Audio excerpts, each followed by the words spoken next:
कि कोयल नदी और अमानत नदी के पावन संगम तट पर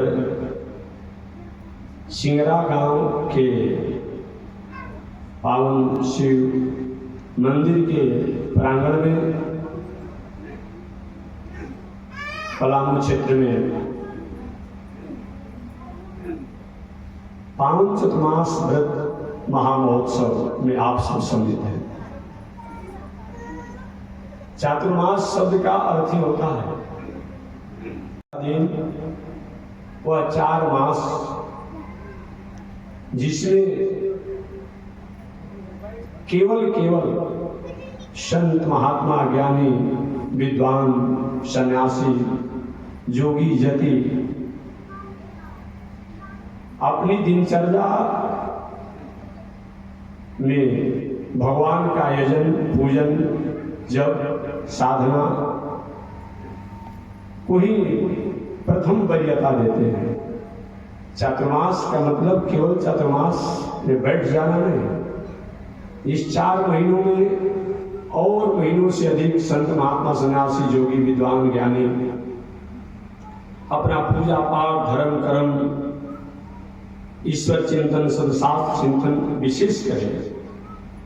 उस मास का नाम है चातुर्मास। व्रत कहा गया है। शास्त्र में बहुत से संत महात्मा विद्वान सन्यासी लोग किया करते हैं कि इसमें समय भी कम लगता है, सहजता भी है, इसे सो करते हैं। शास्त्र में 3 प्रकार का चतुर्मास बताया गया है। इसके बाद और कोई चतुर्मास करता है तो शायद उसकी मन की बात हो सकती है, मन ग्रहंत की बात हो सकती है। शास्त्र में से कहीं पढ़ने को बहुत नहीं मिलते हैं, कहीं होगा तो किसी पक्षी किताबों में होगा। सार्वजनिक ग्रंथों में इन तीनों के अलावा और कोई प्रमाण विशेष नहीं मिलते। इन 4 महीनों में 3 प्रकार के होते हैं। संत महात्मा सन्यासी लोग एक जगह रह करके पूजा पाठ तपस्या साधना करते हैं। अपना तो मंगल होता ही है, साथ ही साथ प्रकृति का प्राणियों का समाज का मंगल होता है। यह चातुर्मास व्रत करने वाला और कराने वाला दोनों जो है अक्षय पुण्य को प्राप्त करता है। भागवत कथा आएगी, आप सुनेंगे। नारद जी महाराज जब व्यास जी को अपना जीवन चरित्र बता रहे थे, अपनी जीवन कथा बता रहे थे, तो नारद जी ने कहा कि हे व्यास जी, आज इस देवर्षि नारद को आप देख रहे हैं, ये देवर्षि नारद के अपने विवेकपूर्ण कर्म के करने का फल है। मैं प्रथम जन्म में एक गंधर्व का बेटा था, दूसरे जन्म में अपने सुकृत गंधर्व घर में जन्म लेने के बाद भी अच्छे तरीका से जीवन जीने के कारण मैं दासी का पुत्र बना, और दासी का पुत्र जब बना दूसरे जन्म में नारद कहते हैं वहां एक जिस आश्रम पर मेरी माता और मैं रहता था, वहां एक सन्यासी जी चतुर्मास करने के लिए आए और 4 महीना तक सन्यासी जी ने चतुर्मास किया। उस चतुर्मास में मैंने अपनी दिनचर्या को अक्षुण पालन किया और चतुर्मास व्रत में संत की सेवा करने का फल रहा। कहा ये दासी का पुत्र आज देवर्षि नारद हो गया। इससे मालूम होता है कि चतुर्मास करने वाला, चतुर्मास व्रत करने वाला तो अक्षय पुण्य को प्राप्त करता ही है। चातुर्मास व्रत को कराने वाला भी अक्षय पुण्य को प्राप्त करता है। जैसे किसी को बिजली का करंट पकड़ लिया, तो जिसको बिजली का करंट पकड़ा है उसको तो करंट का प्रवाह रहेगा, और जिसको बिजली का करंट पकड़ा है और उस व्यक्ति को कोई पकड़ता है तो उस पर भी करंट का प्रवाह आ ही जाता है। तो चतुर्मास व्रत करने वाले को तो सुकृत होता ही है, लेकिन चतुर्मास व्रत को कराने वाले, इसमें सम्मिलित होने वाले को भी शास्त्र में बहुत बड़ा सुकृत और पुण्य बताया गया है। भटक चुके हो, भटकने की संभावना हो, किसी आचरण से गिरे हुए हो, आचरण से गिर रहे हो या गिरने की संभावना हो, असत मार्गों पर चल रहे हो, असत मार्ग पर चलने की संभावना हो, इसे जो हमें बचा ले, जिसे रोक ले, उसी का नाम क्या है? कथा की कितनी बड़ी महिमा है ये बताना नहीं। आपने वाल्मीकि जी का नाम सुना होगा, जो अपने जीवन की दिनचर्या से बहुत भटके हुए थे। वह वाल्मीकि जी सप्तऋषियों की कथा को सुन करके अपने जीवन को उस मुकाम तक ले गए, उस स्थान तक ले गए जहां पर बड़े बड़े साधक अपनी साधना करके प्राप्त करते हैं। कथा का ही तो फल है।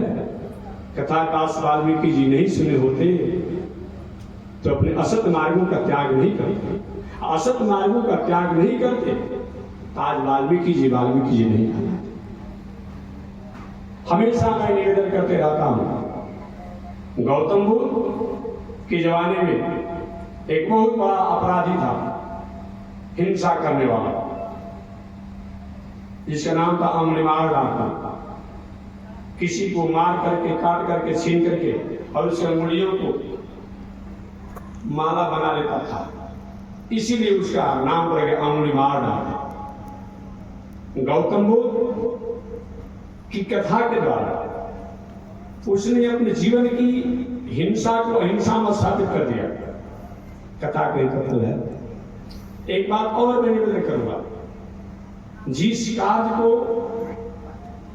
न्यायालय, न्यायाधीश, शासन, सरकार, कहीं बिजली गिर गया, कहीं कुछ हो गया, ये सब क्या होता है?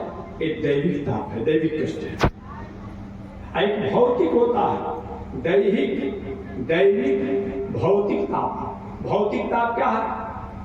भौतिक माने भूत प्राणियों द्वारा जो हमें ताप होता है उसको भौतिक ताप कहा जाता है। इस रास्ते में आप जा रहे हैं, किसी ने मार दिया, रास्ते में आप जा रहे हैं, सांड भैंसा ने आप पर कहीं आक्रमण कर दिया, रास्ते में जा रहे हैं, कहीं गाड़ी घोड़ा से कुछ हो गया, ये भौतिक ताप है।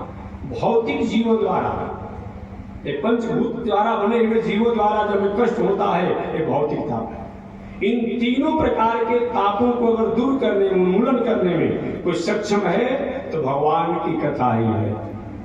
तब कथामृतम तप्त जीवनम।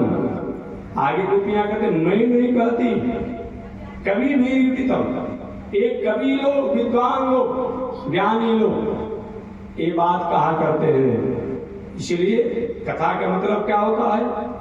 कथा हमारे जीवन का वो एक आर्टिकल है, वह एक सिलेबस है, वह एक डिक्शनरी है, वह एक स्टेटस है, वह एक लॉ है, वह एक विचारधारा है, वह जीवन जीने की कला है, जिसको सुनने के बाद, जानने के बाद, मानने के बाद, पढ़ने के बाद, समझने के बाद और आचरण में उतारने के बाद हम भटक चुके हैं, भटक रहे हैं, भटकने वाले हैं, इसलिए हमें रोक दे, संभाल ले, हमारे जीवन को सजा दे, हमारी आत्मा को स्वरूप को बता दे, शरीर के स्वरूप को बता दे और प्रकृति के स्वरूप को बता दे और ईश्वर के स्वरूप को बता दे, ब्रह्म के स्वरूप को बता दे, उसी का नाम कथा। कथा ये नहीं केवल अपनी बात कहते रहे, जिस शब्दों को सुनने के बाद ब्रह्म के स्वरूप को जाना जाए, आत्मा के स्वरूप को जाना जाए, प्रकृति के स्वरूप को जाना जाए, प्राणियों के स्वरूप को जाना जाए, शास्त्र के स्वरूप को जाना जाए, उसका नाम कथा है। कंसल आहारम, कंसल व्यवहारम, स्थापयति, लाति, गृह्णाति, ददाति इति कथा।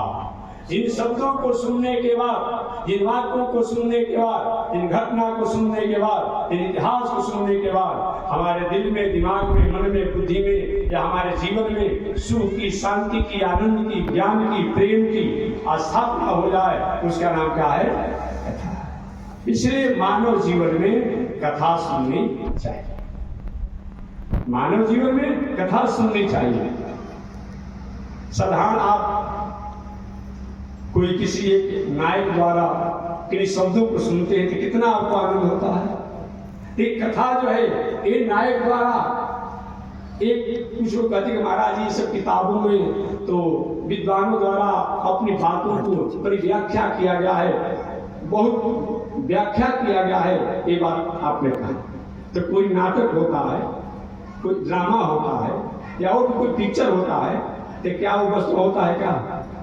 वो भी तो किसी न किसी तरीका से जो किया जाता है उससे आपको आनंद होता है कि नहीं? रात भर आप लोग पिक्चर देखते रह जाते हैं, वो क्या है?